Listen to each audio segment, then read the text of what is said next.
So one of the things that I've been thinking about is the danger of success making you soft. Mm-hmm. And this must be something that you've battled with over the last few years. Right. More money, more attention, more fame, more free things if you wanted, more opportunities to go places and do stuff with people. Right. How have you dealt with this battle of success not making you soft? You have to cap it.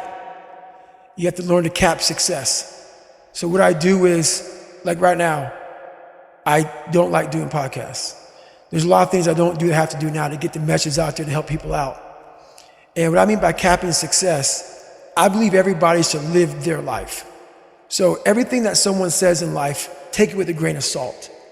Take what they give and don't be like, oh, David Goggins said this or whoever said this. No, do not take what I say and do exactly what I say.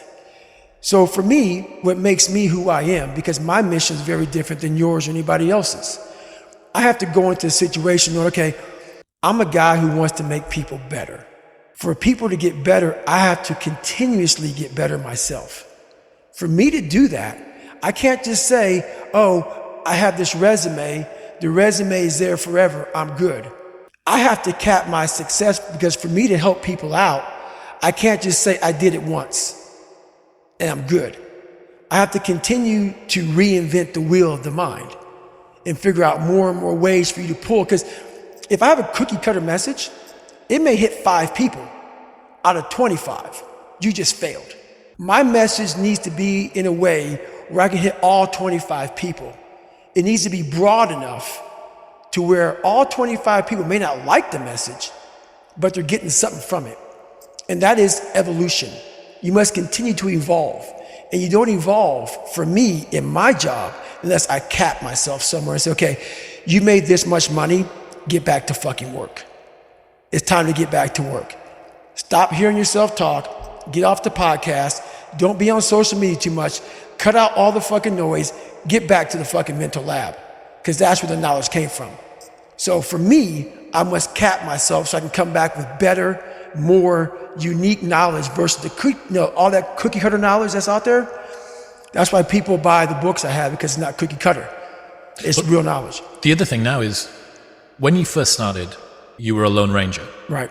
Nobody really knew who you were outside of some obscure endurance places and half-heard truths of these weird myths. Right. But now you've got people's expectations layered on top as well. So not only have you got to deal with success potentially making you soft, so you've got to cap that, you've got to say no to more money and opportunities and cool people. Right. You've also got this extra layer of expectation that's coming through from other people too. And I think that you talk about trained humility in the new book too. I've got to presume that that fits into this equation. Right, it fits in big time. And that's one big reason why I do fight fire. Because all the knowledge for myself comes from that place. It doesn't come from the place of success. My knowledge does not come from the place of, because for me, I built Goggins from the ground up. I was born David Goggins. David Goggins wasn't good enough. He was a scared, bullied, abused kid who struggled in life. And that kid, whenever something got tough, no matter how hard I trained, no matter how ready I was, whenever something got tough for me, David Goggins, the real David Goggins, would come out and he would quit. So I realized this over a period of time. So I had to build Goggins. And in that process, I had to go back to that mental lab. And that mental lab is at scratch. That mental lab is in that trained humility. And so that's where I get better.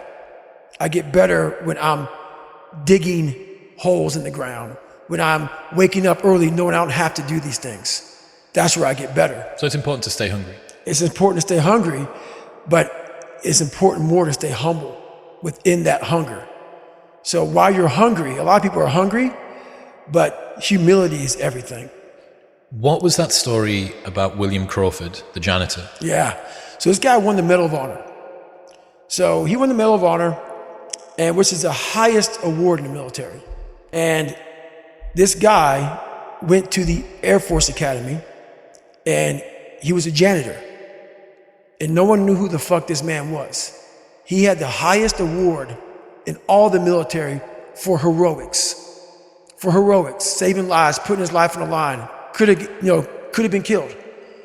And he is now basically, cleaning shitters for young kids. And we can all imagine how that probably went. There's probably some, little bit of taunting here and there. And he just sat there and cleaned the shitter. So that's why he's in my trained humility part, because for this man to be at the level he was and have that kind of humility to go, I'm a Medal of Honor winner, but I'm gonna put that in my closet, and I'm gonna pick up my broom and dustpan, and I'm gonna pick up, this rag and clean this shit for these young men. That right there is amazing for me, man. That's where you grow. That's growth, huge growth. And also it shows that he was doing his job. He was a servant. He didn't look at himself any better than anybody else. And the second you do that, you're totally lost. You cannot look at yourself like people with me even. I always look at people. I know where you are. I know where, because I've been there. That's why I help so many people out. I've never been above you.